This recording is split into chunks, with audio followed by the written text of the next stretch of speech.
Okay guys, good morning. Behind me is the world's most beautiful car for 2018. Yes, the Range Rover Velar. I can't tell how excited I am to drive this car because this is an absolutely beautiful car. So that's the boot. Let's close the tonneau cover. Oops. And get on with it. Right. Now this car, how this car came about, what is the positioning? What? Basically, underneath this car, it is a Jaguar F-Pace. Right. So it is a big departure from what Land Rovers has always been known for, because since the Evoque, they realized one thing. People love cars that are stylish, fashionable. Even if it's an SUV, it can be stylish and fashionable. It's not to say that the old Range Rovers aren't fashionable. They always hit a middle ground between off-road capabilities, which is their brand heritage, and design. I have to say, man, in terms of design, they have some of the best in the business currently. Absolutely stunningly beautiful. Let's have a closer look at the car. Okay. So, in terms of positioning, you'll be wondering, which car does this compete against? I may tell you this: it doesn't compete against the X3, even though the interior room is similar to the X3. It doesn't compete with the X5 because it's way more expensive than an X5. Okay, and look at that. I would call this the Grand Tourer of SUVs because of the way it looks. It looks sporty, it looks dynamic. It's just stunning. Stunning to look at. Let's lock the doors and look at that. Let's look at all the little details. The door handles, when you unlock the car or when you walk over and press it, look at that. All right, and it's very sturdy. Not only that, when you unlock the car, see that? When you unlock the car, look at what happens here. Holy moly. It's just, the moment you see your car does that, right? When you walk near to your car and you unlock your car and then this thing pops out, those stuffs pop out, it just makes you feel like you're some superhero of some sort, It just, emotionally attaches to you. And then you look at the headlamps. Beautifully designed. Of course, all these design came from the Evoque. The Evoque truly changed how Land Rover designed their other cars. Okay, but you can tell it's a Land Rover with or without the brand and all that, because all these chunky lines are very classic Land Rover designs. And I love they take this one. Look at this line. Okay, it's not paint, mind you. It is a panel that runs here and then sweeps up here. It's like a yacht. It's like a boat line, right? That came from the Range Rover Vogue. And of course, this one's is from the Evoque as well. It's just beautiful. They nailed it perfectly. The proportions of this car, the little minor details, is just perfect. I love the two-tone effect.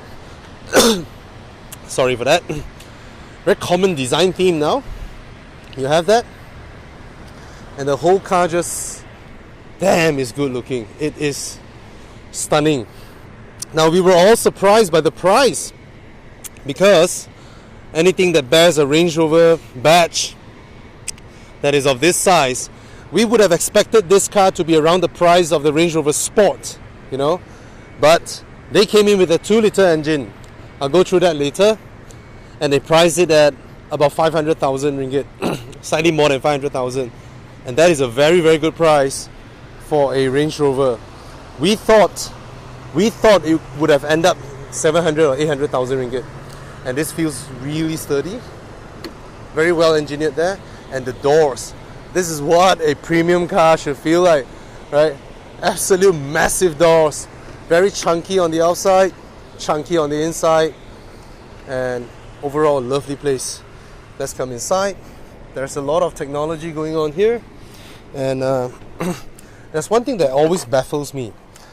Land Rover and Jaguar belong to the same company, but when it comes to interior fit and finish, Land Rovers are up there with Porsches, but Jaguar is down there with Mazdas, or even poorer. Okay, this cabin looks absolutely amazing. I mean, it's beautiful. The finishing, the design, and this boy here is just something else. All right, start button is over here. These are fully anodized paddle shifters. They feel really great. And then when you're off the cars, even the legends disappeared. I mean, when it comes to sophistication, nobody beats the Brits. The Brits know how to engineer sophistication into their cars. Okay, see, when I start the car, look at the screen. So the screen moves, the door handle moves, and they open the panoramic sunroof. Nice. Look at that. Look at that. Okay, and look at all this. They miraculously pop up. Let me switch off the car again. Look at that. There's nothing here. Switch it on. It comes on. This is sophistication. This is what makes you feel different when you drive a premium car. See, the steering wheel comes down. The seat moves you into position. This is what a premium car should be like, you know. It just makes you feel different the moment you step inside. Okay. Now, the steering wheel is a very classic Land Rover design. You know, you have this rim that runs across the inner and outer and feels really great. And this shape is classic as well. Okay, amazingly, there are no Land Rover badges over here. I mean, I prefer the Range Rover badge over the Land Rover badge anyway. Anytime. You don't get the... Oh, you get it. The Meridian speakers are here as well. So this car is nicely spec'd. You get the premium sound system. You get heads-up display. You get the full infotainment touchscreen, and of course you don't get some of the newest safety features in this car, but then I'm fine with that. I'm totally fine with that. For them to drop the pricing to this, I mean, will you be happy if this car is 600,000 ringgit and then you have the adaptive cruise control and all that? They try to rationalize the pricing. That's the word here. Every surface feels very, very solid. Okay, even the door handles, they are really solid. This feels great. This part, however, I'm curious. This is something that I do not understand why. It's hard plastic, and then when you knock it, it rattles with this. This is the only part that is cheap throughout the car, and there's no reason why it isn't finished in the same material as this. This is those, you know, injection mold, polyurethane, soft touch plastics, but this is not. Okay, but if you touch it, it's alright. It's just the solidity, you see. Yeah, I'm just not happy with that. Other than that, these are all finished really nicely. There are no sunglass holder. Victoria Beckham would not like it. Okay, and then you have a large glove box covered in felt. The opening isn't that large because it's sort of obstructed by this. And this pattern, right, just now, it made me feel a little bit dizzy. I don't know why. That's right. But overall, it's nice. I could have wished for a different color seat, but then it's nice. It's nubuck over here, perforated leather here, white stitches there. It's bolstered. It's nice. Center armrest. They have this mechanism, which is not needed at all because the hinges are very tight. You see, the hinges are really tight. So why do they... Okay, sorry for that. That's needed. So this one actually allows you to glide it out. Okay, but what you don't get is the old... You know, last time you have Land Rovers, you have the armrest where you can turn that thing, roll it up, and then lock it. A little bit cumbersome, alright? And this one is just a unique detail. A Land Rover logo here, but it's the release button for this, and this is well engineered as well. They made the extra effort to have this extra piece here to cover off the gap. That gap, right? A lot of people's, you know, touch and go card or coins and whatever would have dropped in. This one shows the attention to detail of this car. You see, how this came about is a designer actually draw it on paper, and with his imagination he imagined a physical button floating on top of a digital screen, and then having a see-through that actually shows you the information of what's being selected. So there's no unnecessary stuffs over here. All these things, right, are highly usable, and the integration between digital and physical is just done perfectly over here. You have this little gauge here, you see that? The gauge to turn cold or warm, and then the temperature shows inside. But then when you press the fan, this thing turns into the fan speed. That is just absolutely brilliant. Alright, I'm just amazed by this integration, and the button feels very solid. So it's just really well done here. And then when you twist this, it actually goes into different mode, and then this shows the mode that you're in. Look at that. Or you can touch, see, you can be touchscreen operated as well. It's just brilliant. I'm not sure if it's the easiest to use, but so far it looks beautiful. Beautiful interface is something that Europeans do really well, and Asian car makers don't do well. They're not good at that. Alright, this is just brilliant. Lovely. So I do not know what's the differentiation yet, but my guesses are this. Of all the buttons that littered our cabin, especially with the drive control, the air conditioning, all those are down here now. Okay, and this became a focal point. Remember I mentioned focal points of cars are very important these days. This is one of it. This is one of it. All these are. And the gear, even the gear lever, right? This has been pioneered by Jaguar and then integrated into Land Rovers. So when you switch off the car, it comes down. And don't think this is just easy to do, because it has to be. Let's try this, okay? Look at that. This is one entire bottle, right? When they engineer something like that, right, they have to think that users would abuse it. Users would somehow screw things up. You might have put a briefcase on top of it when you start your car. It has to have the enough power to push anything that is reasonably heavy up in order to not damage its motors. So you see that is engineering here. All right, full LCD speedo cluster is not longer a new thing in premium cars, and I presume these are the ways to operate them. Okay, that's to on off the radio, and then you press the menu. You can come in here and then scroll through different options. All right, go through that later. That's a little Bane.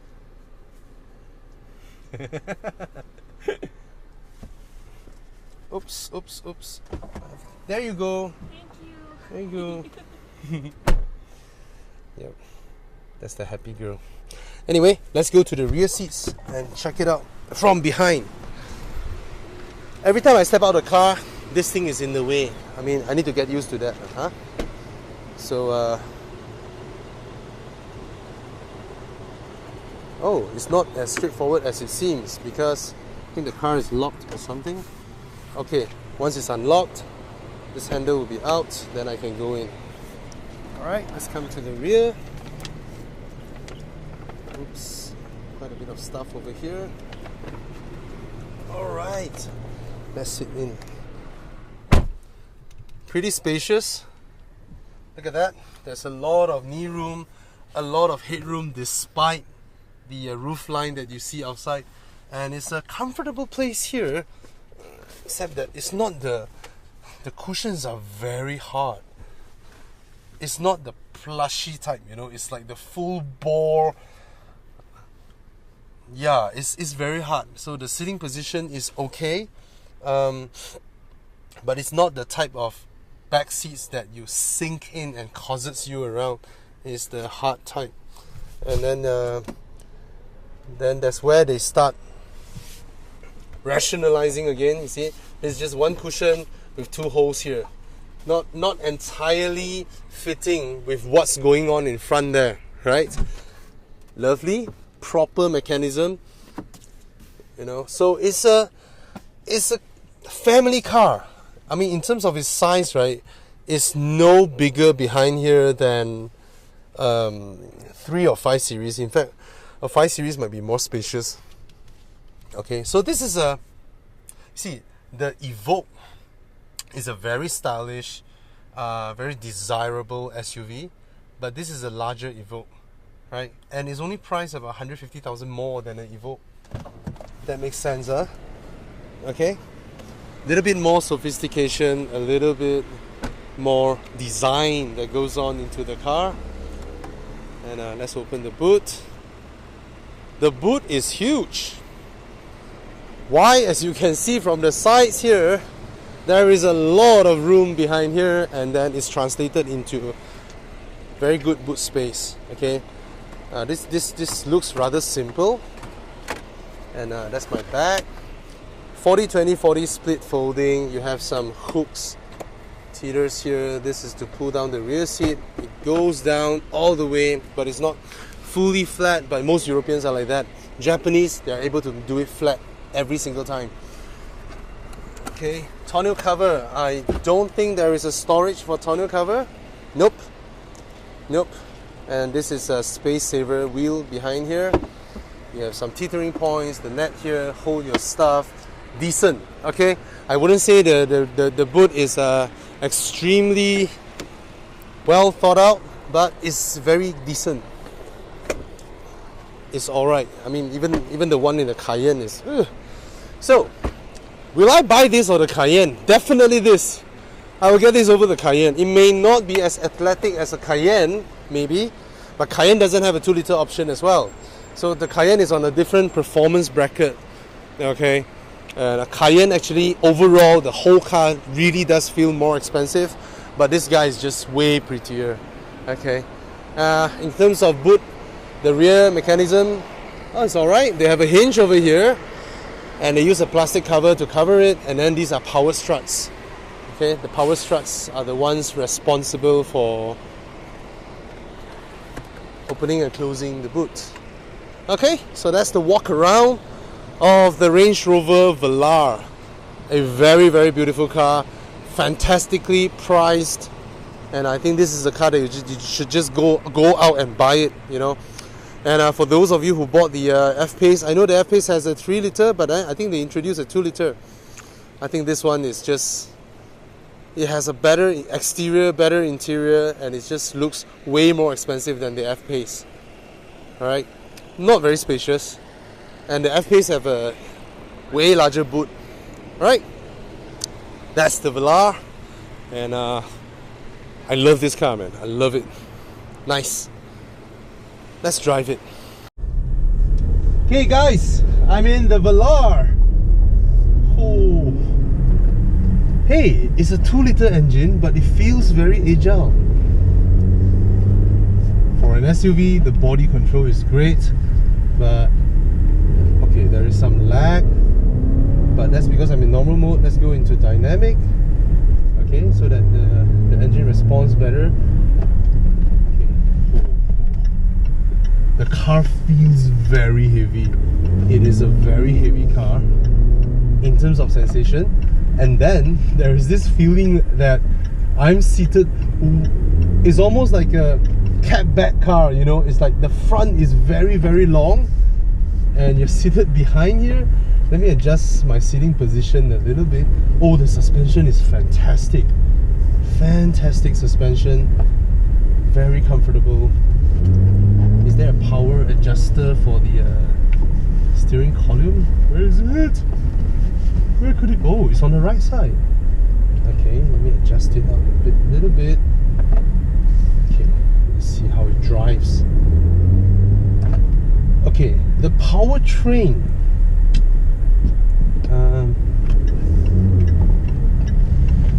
The powertrain, I need to talk about this because it is the type whereby it has a little bit of lag, and then once you power through, the power comes in, and then it takes its own course for a little while, even after you have let go.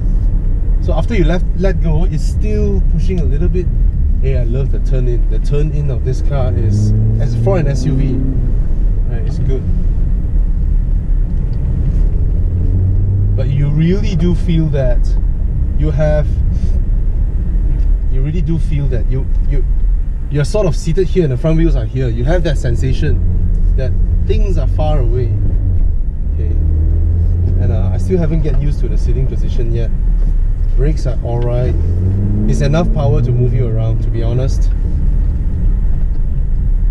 Now I have to say the sitting position of this car is, you have basically, they are asking for the driver to make some adjustments in terms of how they sit or where they are positioned to actually complement the design of the car. The objective of their car is to design a car that is super good looking.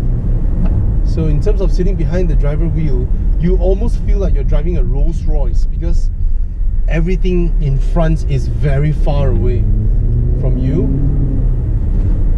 And the way you turn the steering wheel is not the same.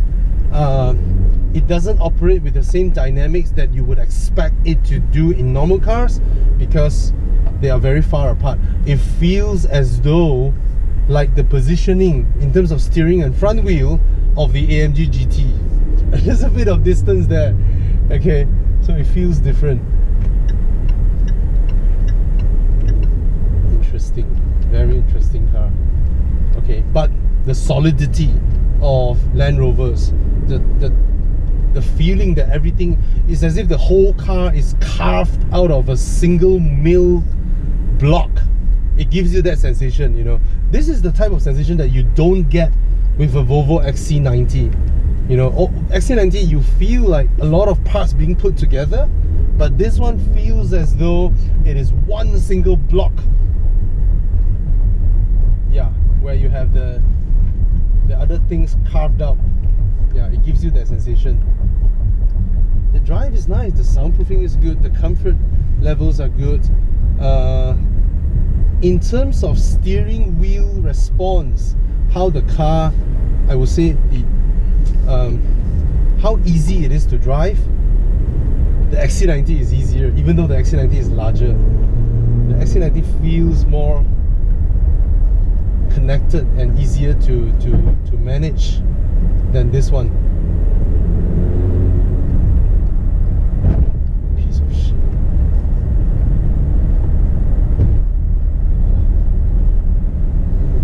Oh well. Another piece of shit.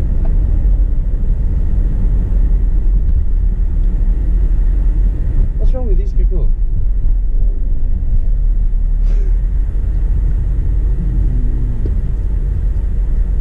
Anyway, suspension is great.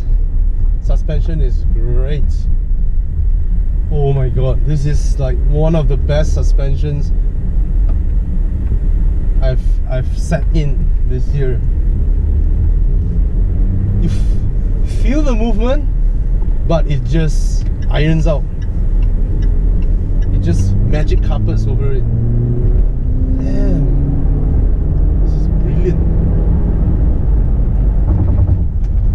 Lovely. Body control is excellent for an SUV.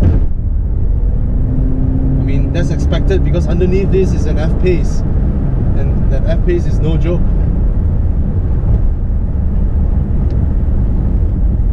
But you feel a lot of weight high up. Yeah, that's the sensation I get. There's a lot of weight high up. See how good it is. Holy moly, fantastic. It just flies over it. Lovely, lovely. It's a lovely car. Enough power. 2-litre turbo. 350 Newton meters of torque. Not a lot, but the car flies when you want it to. How are they able to do it? If the car flies, that means it isn't as crazy heavy as we would think it'd be, but it gives you that heft. You know, I always mention that how a premium car should feel like, the kind of heft that premium cars have. This one has it. This one totally has it. Go, go, go, go, go.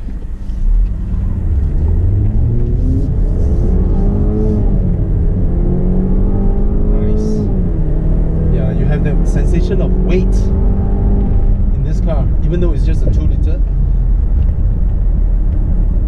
Like you have the sensation of weight, and then you know that it's 2 liter, but it goes. That's what makes it interesting. And the boost. Every single little time that when I let go of the throttle, the car is still boosting a little bit, just like the WRX. Interesting. There's a little bit of boost left behind, still pushing the car even after I let go of the throttle. That's... wow. Very comfortable. Car that you can drive very fast cross country. Yes, I'm correct. This is the Gran Tourer of SUVs. Definitely. It's not as athletic as a Cayenne, okay, but it feels super solid. It feels very comfortable, and there is a sense of majestic. There's a majestic sense to it, you know. I mean, there are premium SUVs. There are super luxury SUVs out there now. You have the Urus, you have the Bentayga, you have Rolls-Royce coming out with the Cullinan. But then the Rolls-Royce is ugly, the Bentayga isn't pretty, the Urus is a bit ostentatious or a bit over. It looks like a Gundam. So this one is the one that actually looks beautiful. It actually looks pretty, and it feels expensive. It actually feels expensive, and you don't feel as though you are a step behind those boys, you know. It gives you that feeling. So it's like a sleeker, more aerodynamic, sportier Range Rover Vogue, which was the original intent of the Range Rover Sport, but they further tweak it. They tweak it further. So that really begs the question, with the Velar out now, and given that it's so popular, is there even a need anymore for the Range Rover Sport? Because to be honest, how many people actually take them to do real off-roading? How many? I beg that question. So interesting. It's an interesting thought.